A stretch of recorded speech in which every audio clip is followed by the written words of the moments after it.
Now let us discuss about the femur. So just like any other long bone, it has an upper end, shaft and a lower end. Now to keep it in anatomical position, the upper end it is having a head, and head should be placed upwards, and also head should be placed medially. And the third point is you have to check the concavity and convexity. So convexity should be placed forwards. Now you also can compare with your thigh bone. You can keep your hand on thigh, you can check whether it is convexity forwards or not. So this convexity should be placed forwards. So that's how. Then the condyles will be placed, you see this lower end also, they should be placed posteriorly. So these are the points: convexity forwards, head medially and upwards, tells you that it is a which side it belongs to. It's a left side bone for me. Now let us go with the parts of it. Now as we know, it has an upper end, shaft and lower end. This is the upper end. Upper end is having head, neck, greater trochanter, lesser trochanter, and also we call them between the two trochanters. We have a line anteriorly that is called as the intertrochanteric line. Posteriorly, intertrochanteric crest. Now the head is articulating with the acetabular to form a hip joint. Now there is a depression in the head that is called as the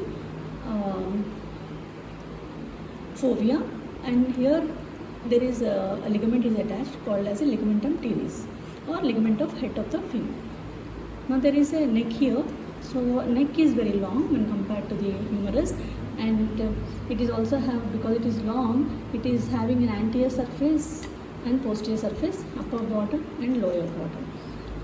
Now it forms an angle with the shaft actually. You see this is 128 degrees, 125 degrees will be there. It's not like this, right? Now coming to the trochanters, greater trochanter. Greater trochanter, it has an upper border, and the upper border is pointed posteriorly, that is called as an apex, and it has an anterior surface, posterior surface, medial surface and lateral surface. Now the attachments here, always remember the muscles around hip joint. So gluteal region muscles will be attached here. So to the apex, piriform muscle is attached, and to the anterior surface, gluteus minimus is attached. To the lateral surface, gluteus medius is attached. On to the medial surface, this is also called a trochanteric fossa. There is a depression here.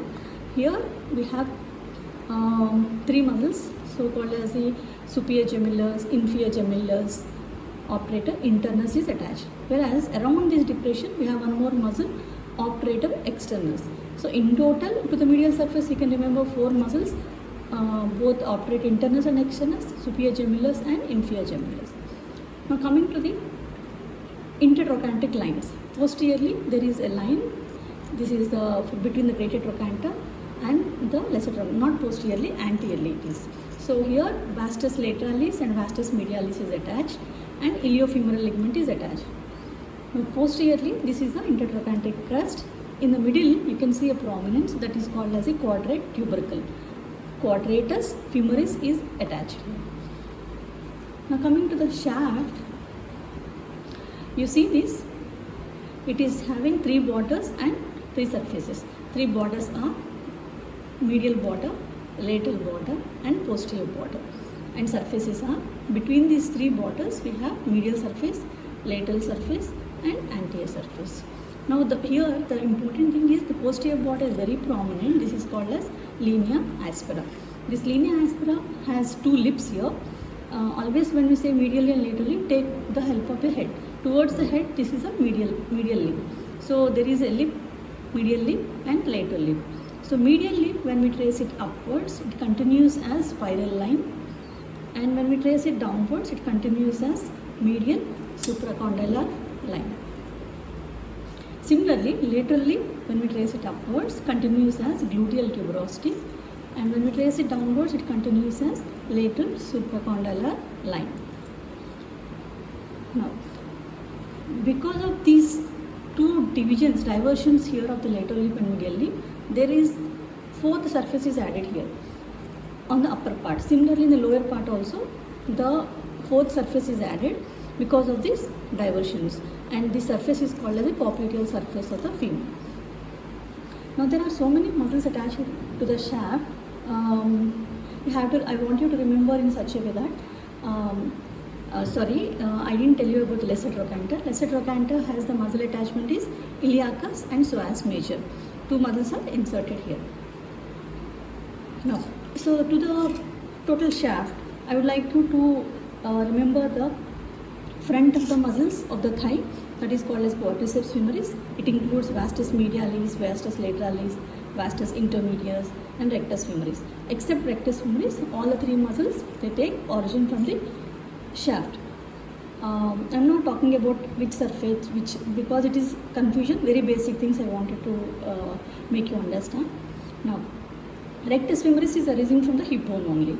Now, that is on the anterior compartment. Posterior compartment muscles, we have hamstring muscles. All the muscles are arising from the hip bone, whereas except the short head of biceps. So, short head of biceps originates from here, shaft only. And we have medial muscles of the thigh, that is called as adductor muscles. Adductor longus, adductor brevis, adductor magnus, all will be arising from here along with the pectineus also. Now these are the muscles which are coming from the hip bone and crossing the hip joint and coming here.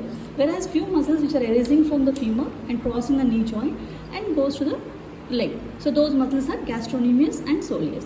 So gastrocnemius has two heads, medial head and lateral head. As I told you, on the medial condyle, near the medial condyle, you have medial head of gastrocnemius will be arising. Similarly, lateral head of gastrocnemius arises from the above the lateral condyle. And we'll come to that. Plantaris also will be erased from the lateral condyle only.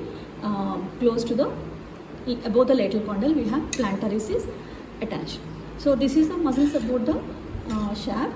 Now coming to the lower end has two condyles, medial condyle and lateral condyle, and we have intercondylar fossa, and also articular surfaces are there. So now anteriorly this is articular surface, inferiorly and also posteriorly also there is articular surface. So anteriorly articular surface is for the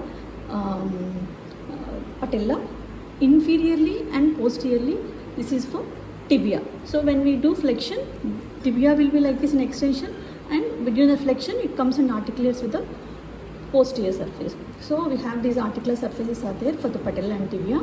And now coming to the medial condyle, it has surfaces, medial surface, lateral surface, anterior, inferior and posterior. As we discussed, anterior is for the patella, inferior is for the tibia articulation, posterior also for the tibia. So the tibial condyles will come and articulate. Whereas on the medial surface of this condyle, we have a prominent projection that is called as the medial epicondyle. So to that ligaments will be attached, like medial collateral ligament. And here there is above the medial epicondyle, we have a depression here that is for the medial head of the gastrocnemius, and there is small projection is there that is called as the tubercle, adductor tubercle. This tubercle is for the adductor magnus muscle is inserted. Now this is medial lateral surface forms a boundary for the intercondylar fossa. I will come to that about attachments here. Now let us move to the lateral condyle. Here also it has medial surface, lateral surface, anterior, posterior and inferior. As we discussed, anteriorly patella, inferiorly tibia, posteriorly also tibia. Now we have medial surface, it forms a fossa, and lateral surface it is having an lateral epicondyle, and above this there is a depression. As I told you, the depression is for the plantaris, and below this we have a groove. The groove is for the popliteus muscle. Popliteus muscle is attached to the groove here below the lateral epicondyle.